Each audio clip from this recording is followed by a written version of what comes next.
Hello everyone, this is me Saniya Abirin.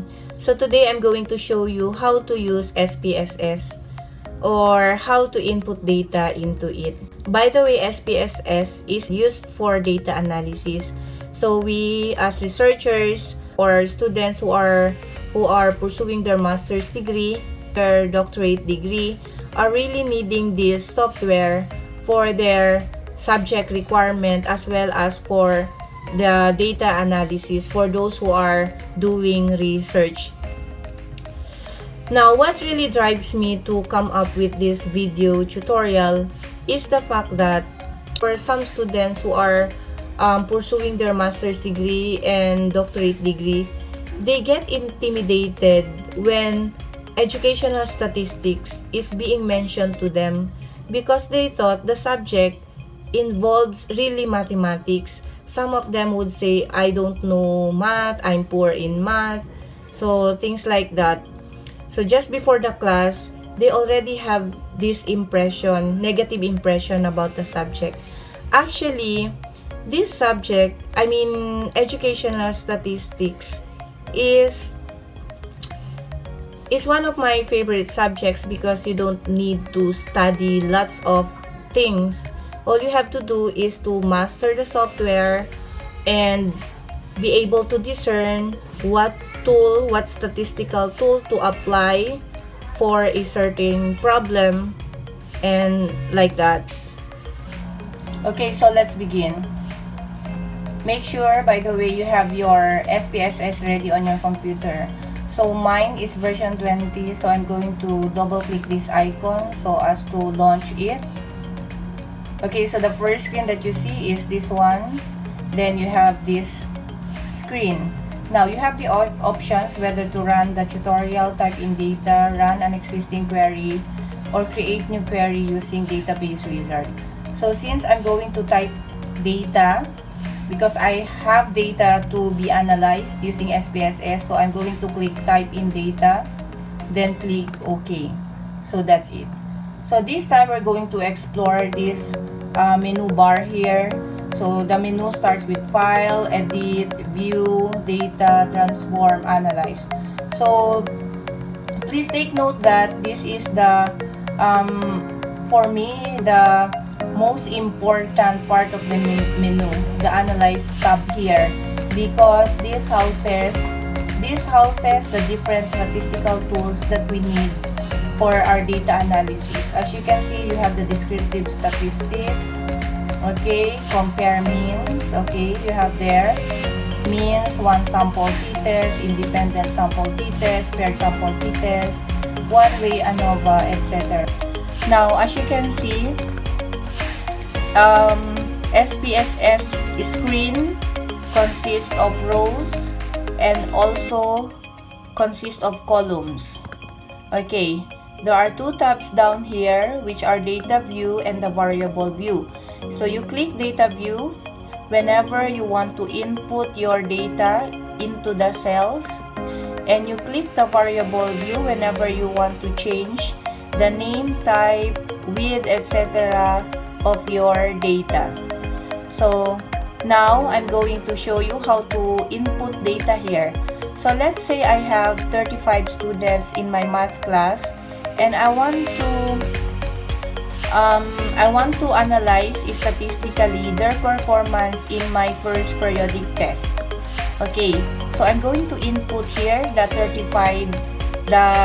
scores of the 35 students. So let's say student 1 got 97 out of 100, 78, 95, 67, 87, 88, 95, 87, 65, 64, 78,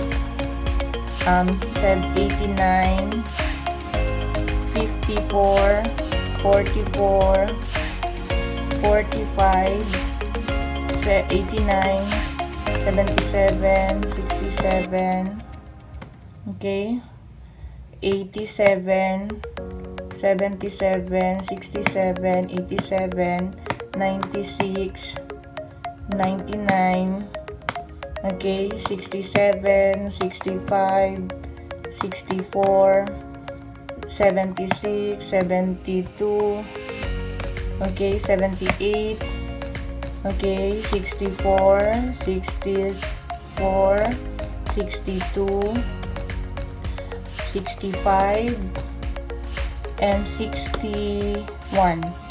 So these are the scores of my 35 students in math. Okay, since I want to determine who performs better in my first periodic test in math, is it the male group or the female group?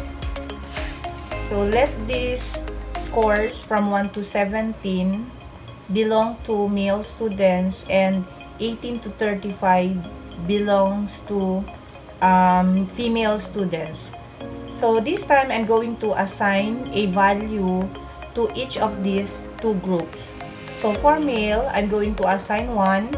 So from 1 to 17, I will type 1 there. 1, 1. Okay, up to 17. You just need to be patient in entering the data. Actually, you can also do a copy paste here, okay? So let's say we want to just copy this, copy, or then up to 17. Okay, is it already 17? Then I'll paste it there. Okay, it lacks 1. I'll put 1 here. Then for the second group, I have 2 for the female. 2. So again, I'm just going to copy it, right click copy, or you may also use the shortcut, which is the Control C. Okay.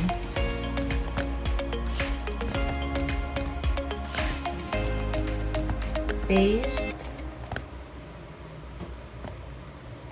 Okay, paste. And this one. Okay, so there you have it. I have already assigned numbers for the two groups. Again, from 1 to 17 are the male students, and 18 to 35 are the female students. So we're not done yet. Now for the SPSS to be able to read this, the assigned values for each score, I'm going to click the variable view. Then on the second row, as you see, we have this var 002. As you can see, var 002 is the second column wherein we type the assigned values for male and female. So I'm going back to the variable view, and this time I'm going to change the values from none to this one. Okay, so value, I'm going to assign value for male as 1, then I'll label it as male. I'll click enter. Okay, that's it. And for number 2, I'll type female there. Okay, so now the SPSS would recognize already the scores, that those under 1 belong to male and those under 2 belongs to female. Okay, so now we are done with our data entry. So this time, okay, we forgot to change the variable name for this second column. So I'm going back to the variable view. I'll click var 002, and what is that? I'll type this one, sex, for male and female. Okay, so we're done with our data entry. We're now ready to analyze our data. Okay, so what do you think is the most appropriate tool be used here? So what do you think? So I'm going to click the Analyze tab so as to start my data analysis. So as you can see, there are so many statistical tools there. Then we choose the most appropriate one. So since we are comparing the means of the two unrelated groups, Okay, so this time I'm going to use an independent sample t-test. You know, independent sample t-test is used to compare the mean differences of two unrelated groups. Okay, so our two unrelated groups here are the male and female. By the way, you need to meet the two assumptions for you to be able to use the independent t-test. Okay, one assumption is that we should have categorical variable that has two levels or group. So I think we meet the first assumption because we have one independent or categorical variable that has two levels or groups, and that is the sex, right? We have the male and female groups. Okay, they are unrelated. Next, we should have one continuous dependent variable. Okay, we also meet this assumption because we have scores. We have scores here, and these scores are considered to be continuous dependent variable. Okay, so now we begin the data analysis. We're going to click the analyze, then click compare means, then we click the independent samples t-test. Okay, for the test variables, we click the math here, then we click this arrow here, then for the grouping variable, we click the sex, then we put it inside the grouping variable, then we click define groups there. Okay, so for group 1, that will be the male group, and group 2 will be the female. Then click continue. By the way, you can also click options here.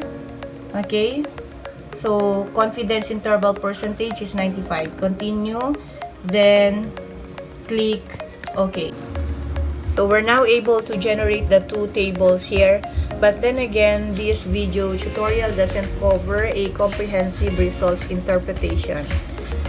So let's just look for the meantime these mean scores, comparing the mean score for male versus the mean score for female. As you can see, the mean score for male is 3 point something higher than the mean score for female. So in terms of performance, the male students perform better than the female. However, looking at this table below, as you can see, the p-values here are greater than the p-value 0.05. Therefore, this implies that there is no significant difference in the performance of male and female students in their first periodic test in mathematics. Okay, that's all for today.